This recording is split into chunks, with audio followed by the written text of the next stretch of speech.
Hello everyone, મહાદેવર to all. તમારું સ્વાગત છે મારી ચેનલ ગુજરાતી ઝાયકા હબમાં. આજે હું તમારા માટે લઈને આવી છું એકદમ રીચ અને ક્રીમી લુક આપતું એવું મલાઈ કોફતા શાક.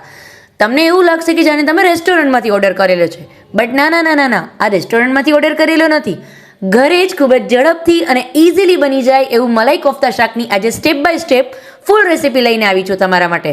તો ફૂલ વિડીયો જોજો, વચ્ચેથી સ્કીપ ન કરશો. તો ચાલો ફટાફટ જોઈ લઈએ કઈ રીતે બની છે આ રેસીપી. બટ એ પહેલાં જો મારી ચેનલને સબસ્ક્રાઇબ કરવાની રહી ગઈ હોય તો કાંઈ વાંધો નહીં, પહેલાં મારી ચેનલને સબસ્ક્રાઇબ કરજો હવે, અને બેલ આઇકન પર ક્લિક કરવાનું ભૂલશો નહીં, એટલે મારા કોઈ પણ નવા વિડીયોની નોટિફિકેશન સૌથી પહેલાં તમારા સુધી પહોંચે.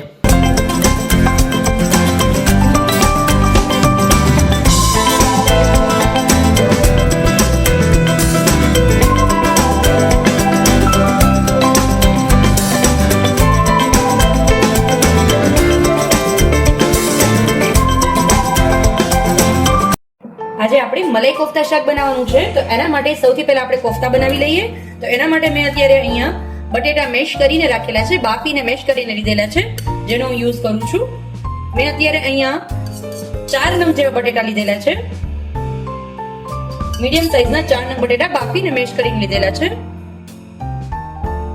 હવે આ જે મારું પનીર છે એ હોમમેડ પનીર છે, ઘરનું ફ્રેશ બનાવેલું પનીર છે, જેનો હું યુઝ કરું છું. આ રીતે પનીરને ગ્રેટ કરી અને બટેટાની અંદર એડ કરી લેવાનું.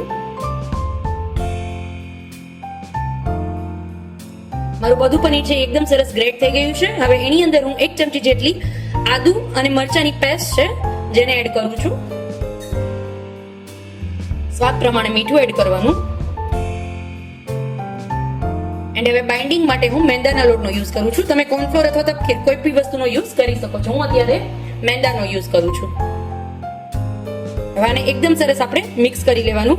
ફ્રેન્ડ્સ, એક વાતનું ધ્યાન રાખવાનું કે બટેટાની અંદર અથવા પનીરની અંદર તમારે પાણીનો ભાગ ન રહી જાય. જો પાણીનો ભાગ રહી જશે તો શું થશે, મેંદો છે એ વધારે પ્રમાણમાં તમારે એડ કરવો પડશે. એટલે બને તો બટેટાને પહેલા બાફી અને થોડીવાર ફ્રીઝમાં રાખી દેવાના, અથવા પનીર છે એને પણ થોડીવાર ફ્રીઝમાં સેટ કરવા માટે રાખી દેવાનું, મિનિમમ 3 થી 4 કલાક. આમાં જરૂર પ્રમાણે તમે મેંદો એડ કરી શકો છો. એકદમ સરસ છે મારો ડો છે એ રેડી છે. જો તમે આ રીતનો રાખવાનો છે. હવે તમારો જે હાથ છે થોડો કોરા મેંદામાં આ રીતે ડસ્ટ કરી અને આ રીતે એક લુઈ જેવું તમારે કટ કરી લેવાનું. અને એને તમે કોઈ પણ શેપ આપી શકો છો. ઓવલ શેપ પણ આપી શકો છો અને રાઉન્ડ શેપ પણ આપી શકો છો, પણ અત્યારે આપણે એને ઓવલ શેપ આપશું. આ રીતે. અને એક પ્લેટની અંદર બધા આપણે રાખી દઈશું પહેલા. અને એક તમને રાઉન્ડ શેપ પણ આપીને બતાવી દો. આ રીતે એક રાઉન્ડ છે. હવે તમે કોઈ પણ શેપમાં તમારે જે ઈચ્છા હોય એ શેપમાં તમે એને બાઇન્ડ કરી શકો છો. અને બધા સેમ આ જ રીતે બાઇન્ડ કરીને રેડી કરી લેશું. પછી આને હું ડીપ ફ્રાય કરીશ. મલાઈ કોફતા શાકની હું તમને આખી રેસીપી સ્ટેપ બાય સ્ટેપ સમજાવું છું, તો વચ્ચેથી બિલકુલ સ્કીપ ન કરશો અને લાસ્ટ સુધી જોજો.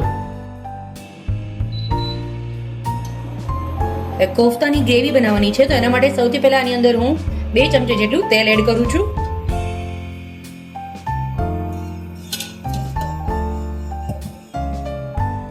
મારું તેલ ગરમ થાય એટલે એની અંદર સૌથી પહેલા હું 5 થી 6 નંગ જેટલા લવિંગ એડ કરું છું. બે તજના કટકા એડ કરું છું. તમાલપત્ર અને 2 થી 3 નંગ લીલી એલચી.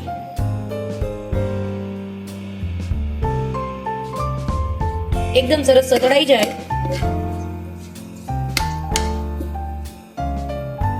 એટલે એની અંદર મેં આ રીતે ઝીણી સુધારીને ડુંગળી લીધેલી છે. બહુ મોટી પણ નહીં, મીડિયમ સાઈઝના રીતે કટકા કરીને લીધેલી છે, એને એડ કરીશ.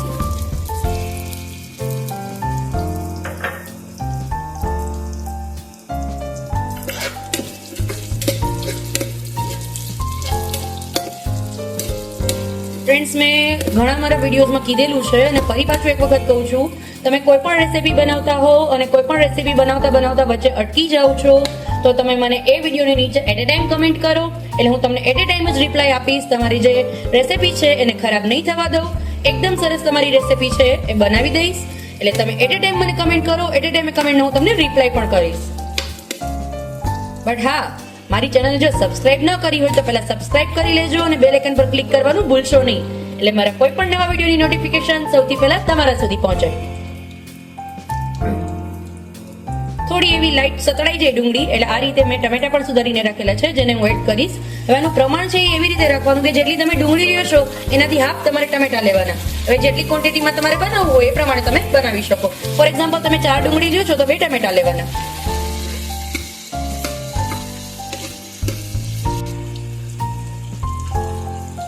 હવે આપણે ટમેટા અને ડુંગળીને એકદમ સરસ કૂક થવા દેવાના છે.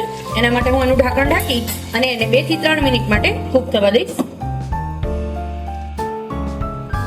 2 મિનિટ મારી થઈ ગઈ છે, તમે જોઈ શકો છો. હાફ મારી જે ગ્રેવી છે એ કૂક થઈ ગઈ છે. હવે આ સ્ટેજ પર આની અંદર હું અત્યારે 6 થી 7 નંગ જેવા કાજુ અને થોડા એવા કાચા બી એડ કરીશ.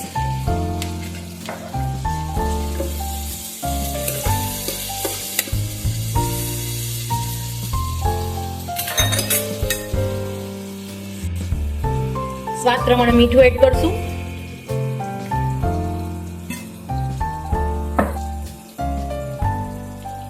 એક ટીસ્પૂન જેટલો હલ્દી પાવડર,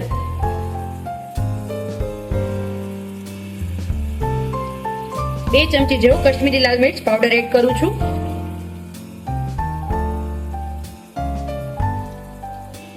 1 ચમચી જેટલું ધાણા જીરું એડ કરું છું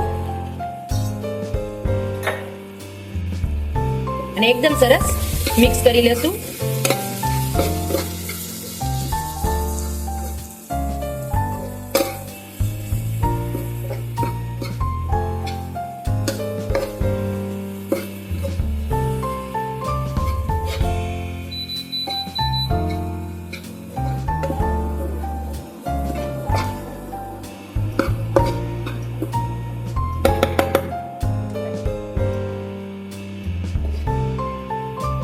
તમારી ગ્રેવી માટેના જે ટમેટા ડુંગળી જે મારી ગ્રેવી બનાવેલી છે મેં એ એકદમ સરસ કૂક થઈ ગઈ છે.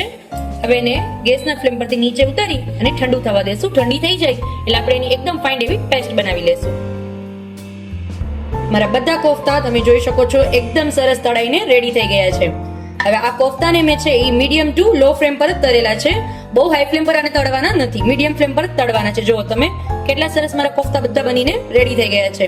હવે કોફતાની અંદર તમારે વચ્ચે સ્ટફ જો કરવું હોય તો તમે વચ્ચે ડ્રાયફ્રૂટ પણ સ્ટફ કરી શકો છો, અથવા એક્સ્ટ્રા પનીર રાખીને એને પણ વચ્ચે સ્ટફ કરીને પણ બનાવી શકો છો. પણ અત્યારે મેં પનીર આની અંદર જ ગ્રેટ કરીને નાખેલું છે એટલે હું વચ્ચે સ્ટફ નથી કરતી.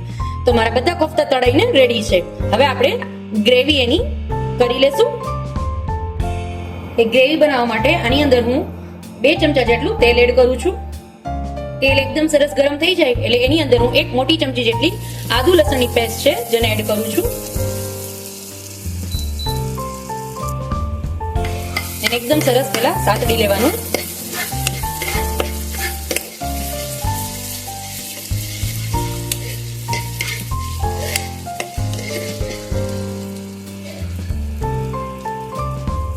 પેસ્ટ સતળાઈ ગયા બાદ મેં અત્યારે આજે તમને કીધેલું હતું ટમેટા ડુંગળીની જે આપણે ગ્રેવી બનાવેલી હતી એને એકદમ સરસ ફાઇન પેસ્ટ કરી અને એને ગળણીની મદદથી ગાળીને લીધેલી છે. જો તમે ગાળશો નહીં ને ફ્રેન્ડ્સ તો શું થશે કે તમને ગ્રેવી એકદમ ક્રીમી લુક નહીં આપે, એટલા માટે હું આની અંદર ગાળીને યુઝ કરું છું. તમે કોઈ પણ તમારી પાસે ચરણી અથવા કોઈ પણ જ્યુસરનો ગળણો કે મોટું વસ્તુ હોય જેની અંદરથી તમે એને ગાળીને લઈ શકો છો.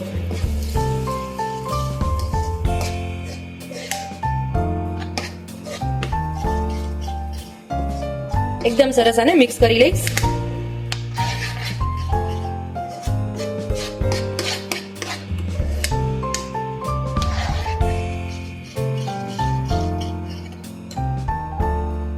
હવે આની અંદર હું 1 ચમચી જેટલો કાશ્મીરી લાલ મિર્ચ પાવડર એડ કરું છું.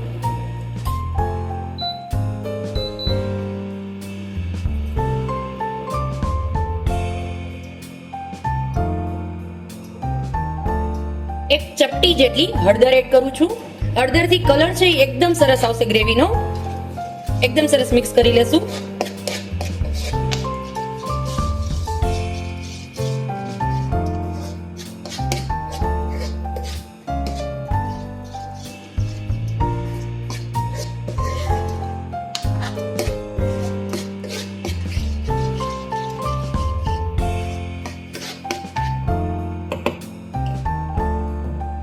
હવે એની અંદર હું અડધા કપથી પણ ઓછું પાણી એડ કરીશ અને ગ્રેવીને એકદમ સરસ કૂક કરી લેશું.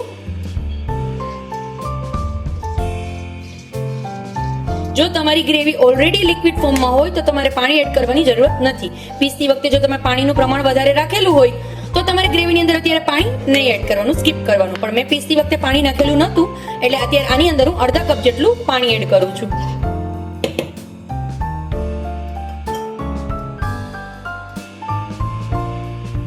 અને ગ્રેવીને ઢાંકી અને 3 થી 4 મિનિટ માટે કૂક કરવા રાખી દેશું લો ફ્લેમ પર. 3 થી 4 મિનિટ મારી થઈ ગઈ છે. હવે જોઈ લઈએ. જો તમે તેલ છે એ ઉપર આ રીતે આવી ગયું છે.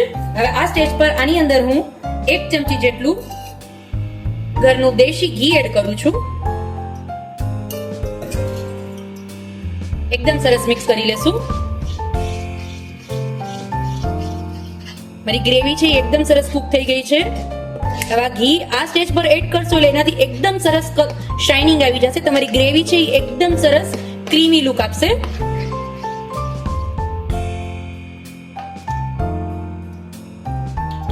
અને સાથે સાથે હું 1 ચમચી જેટલી ઘરની ફ્રેશ મલાઈ પણ એડ કરું છું. 1 થી 2 ચમચી જેટલી.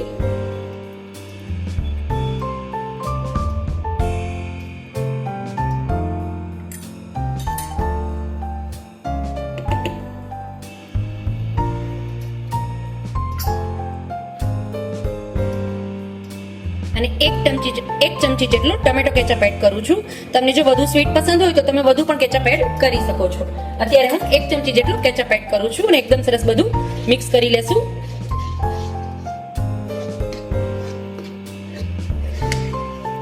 મારી ગ્રેવી છે એકદમ સરસ કૂક થઈને રેડી થઈ ગઈ છે. જો તમે કેટલી ડિલિશિયસ લુક આપે છે અને ટેસ્ટ એટલો જબરજસ્ત આવશે કે તમે જ્યારે આ ગ્રેવી આ જ સેમ સ્ટાઇલથી ઘરે બનાવશો, સેમ સ્ટાઇલથી કોફતા પણ બનાવશો એટલે મલાઈ કોફતાનું શાક તમારું ખૂબ જ ઝડપથી બનીને રેડી થઈ જશે અને પરફેક્ટ એવું લાગશે કે રેસ્ટોરન્ટમાંથી ઓર્ડર કરેલું છે.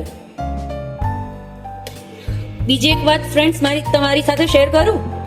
મારી કોઈ પણ રેસીપી તમે જોશો તો એ બધી રેસીપીની અંદર સાવ ઓછા ઇન્ગ્રેડિયન્ટમાં ખૂબ જ ડિલિશિયસ ટેસ્ટ આવતો એવું દરેક રેસીપી તમને શેર કરું છું. તો ફટાફટ મારી ચેનલને સબસ્ક્રાઇબ કરી લ્યો અને બેલ આઇકન પર ક્લિક કરો એટલે મારા કોઈ પણ નવા વિડીયોની નોટિફિકેશન સૌથી પહેલા તમારા સુધી પહોંચે. તમારી ગ્રેવી છે એ બનીને રેડી થઈ ગઈ છે. હવે આપણે એને સર્વ કરી લઈએ.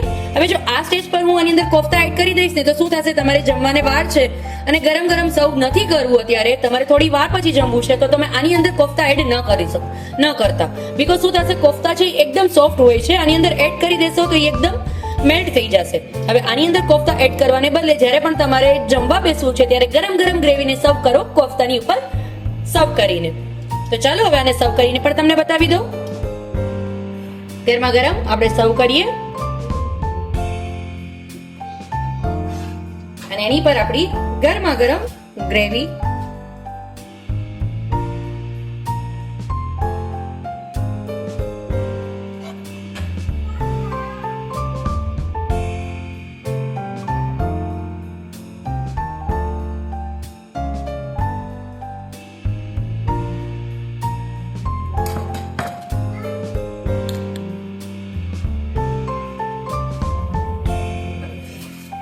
તો રેડી છે આપણું મલાઈ કોફતા શાક. જો તમે કેટલું સરસ લાગી રહ્યું છે, ખૂબ જ ઝડપથી બની જશે. ફરી મળીશું એક નવી રેસીપી સાથે. ત્યાં સુધી આવજો ફ્રેન્ડ્સ. માલેવર to all.